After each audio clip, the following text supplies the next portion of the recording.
Check it out. It's your boy Synphany right here on my new podcast, Synphany Mix. And I got a special guest, Mr. Anthony Bowman. AJ, what do you go by, sir? Andre Bowman, Skrilladraay, on all social media platforms. Yes, sir. Yes, sir. So listen, we got a producer right here talking with me on my podcast. Sir. And he's a student here at Livingstone College. But I definitely just wanted to tap in and ask a few questions about being a young producer coming up in 2022 after the pandemic. Like, it's crazy, but some of the stuff that I was doing for production literally can't happen nowadays. Like, pandemic was crazy, 2020. It's 2022. We feel like we moved past it, but I don't really see everybody acting like we passed it. So, I guess we not. I don't know. I'll leave that to the CDC, whatever, whoever it be. Yeah, I guess we are. People still getting sick. Exactly. So. Still cases coming up positive as we speak. Yeah, definitely. And I'm trying not to be one. Right. I mean, I'm trying to be positive in the community, but not positive COVID. Right.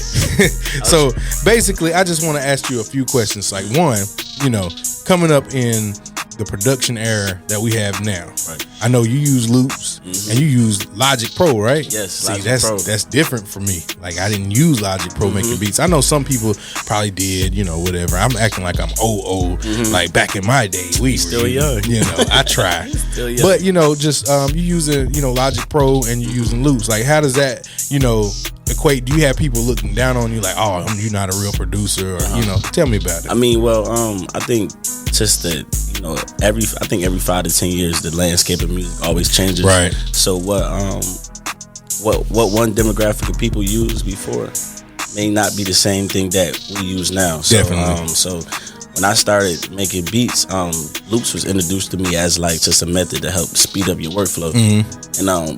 And I, it was kind of strange to me. I'm like, well, it's the melody already there. I don't got to make the melody. It's like, no, just make the beat, put the right beat, put it in the right BPM and get it going. But a good melody is half the battle. Right. Every producer knows that. Definitely. Like, you can have a fire melody, but the drums is trash. Drums, I love drums. Right, you know what I'm saying? Nobody is even tuning in with you. I feel you. Is terrible. I used to hurry up and try to make beats so I can get to the drums.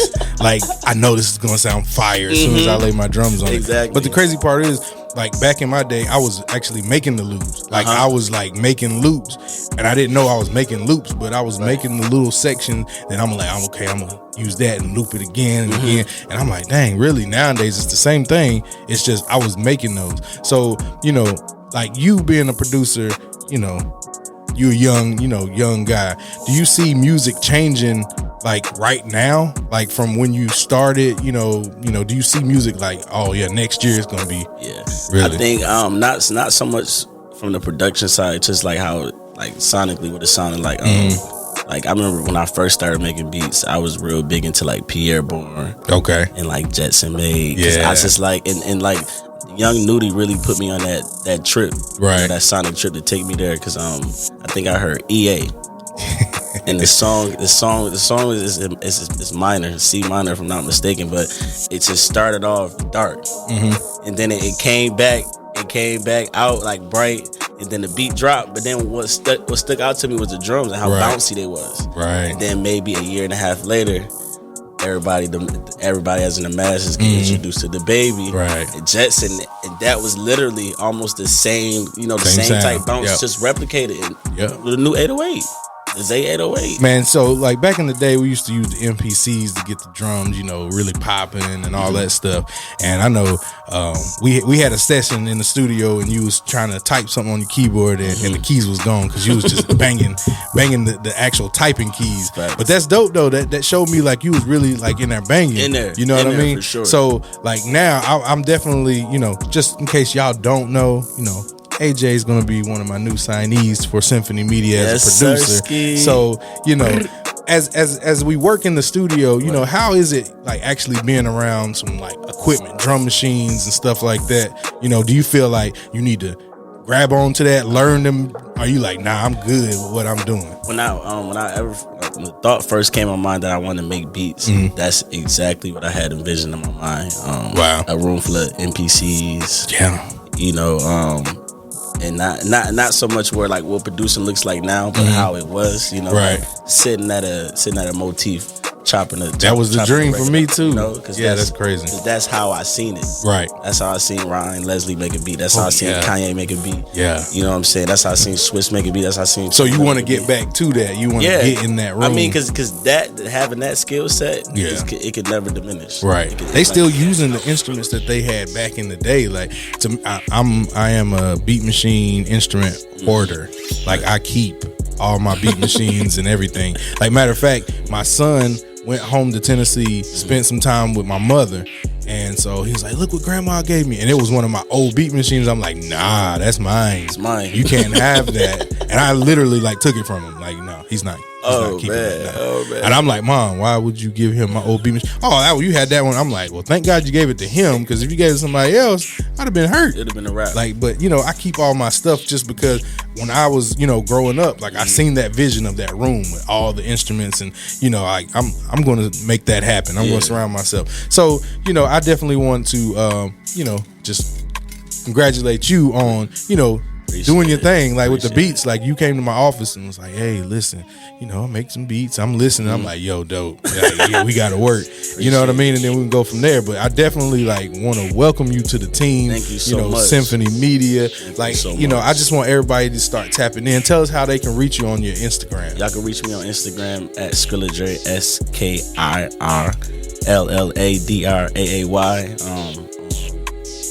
I think on Instagram I said on what's the other platform? You got TikTok? Nah, I'm not on TikTok. Somebody gotta put me on TikTok. You got TikTok. Twitter? Yeah, Twitter at Jamel LaFlare, JamellaFlare, Jamel LaFlare. You can find me on there as well. But I think Instagram is the most best place to reach me. That's what's up. We're gonna reach you everywhere. We want all y'all to tap in. Shoot them a message like, yo, if you want to hear some more beats, whatever, get at them, because we definitely got some projects we working on right now. So there's gonna be more from Synphanymedia from us. We definitely gonna put some stuff out there. Shout out to Cool Man the Great. We definitely gonna do some stuff. But I got one more question. So you play instruments, correct? Yes, sir. What do you play? I play drums proficiently. Like play drums. Play drums. Hit them drums. I gotta say that because a lot of people say I play drums and they just boom pat. It's not hitting on nothing. Like I play drums. I can play a little keys, but it's most certainly drums that I can sing as well. That's what's up. I can definitely sing as well. I started playing drums. I'm gonna say when I was maybe 4 or 5.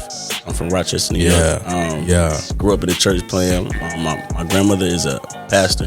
Yeah. So I was raised in her church. My mom is a minister. I know about all that. And my parents are pastors, and I played the drums in the church. Then I became the sound man when my brother was old enough to take over the drums. Exactly. And then when my cousin came home from college, he kicked us all off the drums. Jeez. So yeah. Like my whole musical experience, it's just been like from one facet to the next. Like as in me playing drums, I always knew I wanted to take the next step to production. I just didn't know what was the right way to do it. And I think it was like maybe I left school for a moment. I want to say in 2019.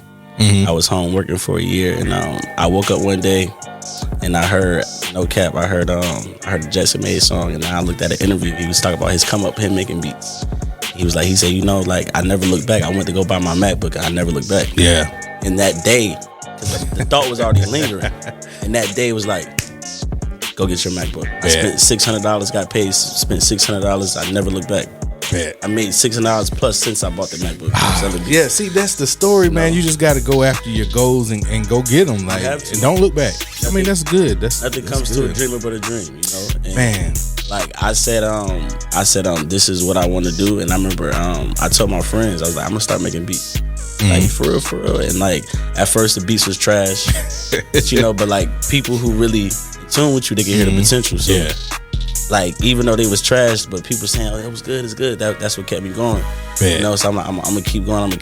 And then like I think like last summer I was chilling with one of my bros, and he was like, he said, the crazy thing about it, like you didn't stop. Like you kept it going. Right. Like how people be like, I'm gonna start a car business. Right. I'm gonna start doing hair. I'm gonna be a chef. And then they stop. Then you stop.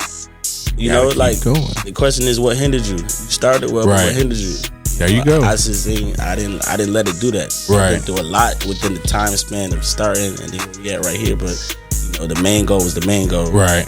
And it was I applaud you. I applaud you on that. Like, I want you to tell me a little bit about how it is to be a college student at an HBCU and being a producer. Because I mean, we all know HBCU's got a bunch of rappers. Yeah, right? yeah. It's a bunch of rappers. It's a bunch of rappers, but like I think you know, it's like, you know, trying to juggle anything else if I was an athlete or you know, if I did something else. I think the hardest part is like the time management, right? Because you know, if you cool and you a little bit somewhat of being social, you know, everybody gonna cling to you and want to do stuff, but then you got to set time and be like, nah, today I'm gonna make beats. Right.